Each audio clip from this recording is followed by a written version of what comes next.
करवा चौथ की कई प्रसिद्ध कथाएं, कहानियां हैं जो भारत के अलग अलग राज्यों में थोड़े भिन्न रूप में सुनाई जाती हैं। यहाँ मैं तुम्हें मुख्य 3 करवा चौथ की कथाएं विस्तार से बता रहा हूँ। कहानी 1, वीरवती की कथा। सबसे प्रसिद्ध कहानी। बहुत समय पहले की बात है। एक राजा की 7 पुत्रियां थीं और सबसे छोटी पुत्री का नाम वीरवती था। जब वीरवती की शादी हुई तो शादी के बाद उसका पहला करवा चौथ आया। वह अपने मायके गई और दिन भर उपवास रखकर शाम को चंद्रमा के दर्शन का इंतजार करने लगी। परंतु भूख प्यास के कारण वह बहुत कमजोर हो गई। उसके भाइयों को उसकी हालत देखकर दया आई। उन्होंने एक पीपल के पेड़ के नीचे दीपक रखकर छलनी से दिखाया और कहा, बहन, चांद निकल आया है, अब जल ग्रहण कर लो। वीरवती ने सोचा कि सच में चांद निकल आया है और उसने व्रत तोड़ दिया। परंतु जैसे ही उसने पहला निवाला खाया, उसे यह समाचार मिला कि उसके पति की मृत्यु हो गई है। वह रोती हुई घर लौटी और पूरे रास्ते भगवान से प्रार्थना करती रही। उसकी भक्ति और सच्चे प्रेम से माता पार्वती प्रकट हुई और बोली, तुमसे भूल हुई है, पर तुम्हारे सच्चे प्रेम के कारण तुम्हारा पति पुनर्जीवित होगा।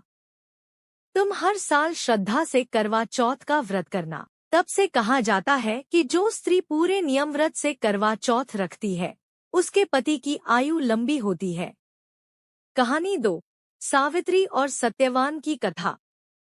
सावित्री अपने पति सत्यवान से बहुत प्रेम करती थी। एक दिन यमराज सत्यवान की आत्मा लेने आए। सावित्री ने यमराज से विनती की कि उनके पति को वापस जीवन दे।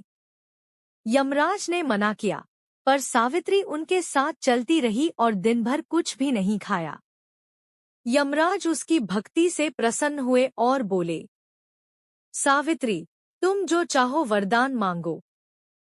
सावित्री ने कहा, मुझे ऐसा वर दो कि मेरा पति जीवित रहे। यमराज उसकी दृढ़ता से प्रभावित होकर सत्यवान को जीवन दान दे देते हैं। तब से यह व्रत पति की लंबी आयु और सुखी वैवाहिक जीवन के लिए किया जाता है। कहानी 3, करवा नाम की स्त्री की कथा। एक गांव में करवा नाम की एक पतिव्रता स्त्री रहती थी। उसका पति बहुत ही स्नेही और सच्चा था। एक दिन उसका पति नदी में नहाने गया, तभी एक मगरमच्छ ने उसका पैर पकड़ लिया।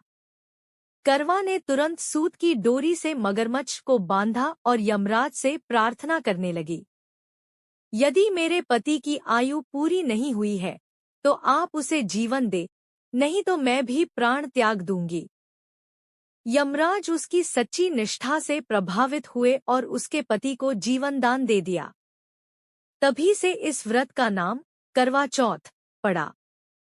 व्रत का महत्व। यह व्रत सुहागिन महिलाएं अपने पति की लंबी आयु और सुखी जीवन के लिए रखती हैं। दिन भर निर्जला उपवास बिना जल के रखती हैं।